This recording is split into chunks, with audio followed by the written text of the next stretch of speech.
This house will be in order. I'm going to ask members to please take their seats. All members, please return to their seats.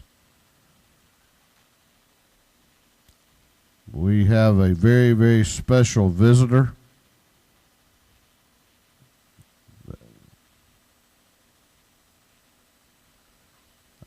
And I'm going to ask this house to be in order.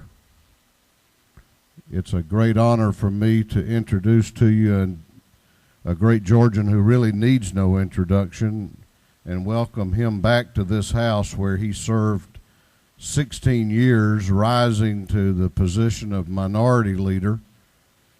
Today we call him our United States Senator. He's also served in the Congress and been the chairman of the State Board of Education, and served over across the hall in the dark area where I served for a period of time. We served together.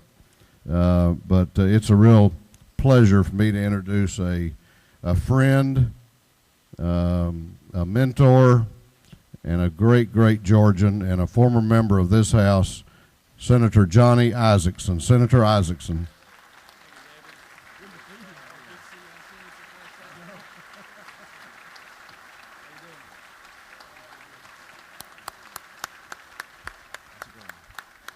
Thank you very much. It's a delight to be here with the best Speaker of the House in the United States of America. I can tell you,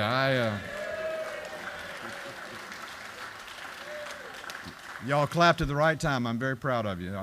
I was with the Speaker Saturday night a week ago in Fannin County and saw firsthand at a Republican dinner of about 250 folks how wildly popular he is in his home part of the state, how well thought of he is, and how well thought of all of you are. You're doing a great job for the state of Georgia. It was a privilege for me to serve in this body for a long time. Some of my lasting friendships in life were made in this body. One of my lasting friendships was made with this gentleman right here when he and I served across the hall in the darker chamber for a little bit of a while. But I know you and I share a common interest in representing the greatest state in the United States of America, the state of Georgia. And I want to commend all of you for what you've done the last 4 or 5 years. You've balanced budgets during difficult times. You've made difficult decisions, but you've prioritized. You've kept Georgia fiscally sound and still with a AAA bond rating in New York City, which most states don't enjoy like we do. And also, business is recognizing this is the place to do business. Think about it. In the recession, Caterpillar moved from Japan back to Georgia to utilize the great port of Savannah after it's expanded so they can ship and sell tractors they used to build in Japan, ship them back to Japan, but build them here in Georgia. State Farm announced last week they're going to bring 3,000 more jobs to the metropolitan area. Baxter Pharmaceuticals is under construction. And I could go on and on and on and on. Georgia is a great place to do business.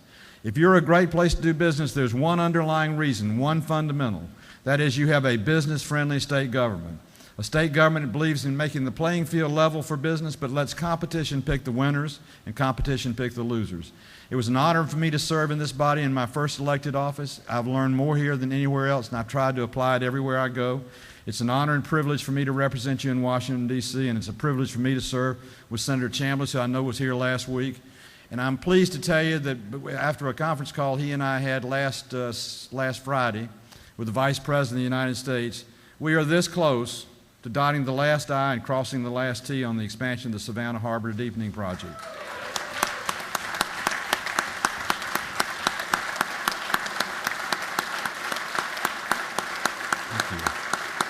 It's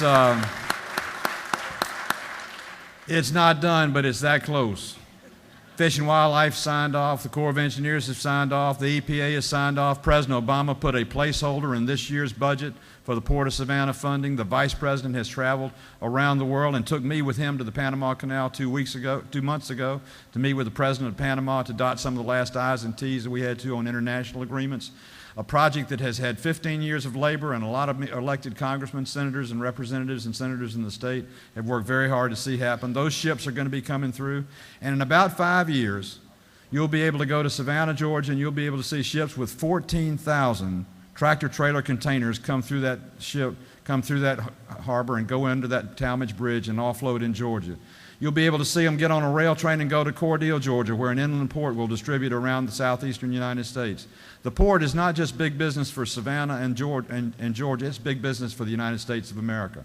It's responsible for 297,000 jobs now, and with a deepening and expansion, it will be even more. It's been a pleasure for me to work on it. Thanks to you and thanks to the governor for doing the forward funding at the state level so we can turn dirt immediately when we start that expansion. But most importantly, thank you for letting me represent you in Washington. I have a staff of 45 in Washington and in Atlanta. Our job 24/7 is to help you and your constituents. If you have a tax problem, a Social Security problem, an IRS problem, an adoption problem, if you're going on your 50th wedding anniversary and forgot to get your passport and need it in 3 days, give us a call. That's what we're in business for. I can't promise you we can solve every problem, but I can guarantee you it will never be because of a lack of effort. We represent a great state. It's a privilege for me to represent Georgia and Washington. God bless our state, God bless this assembly, and God bless the United States of America. My friend, let me know what I can do, okay? I'll come carry signs for you if you need me to. Thank you.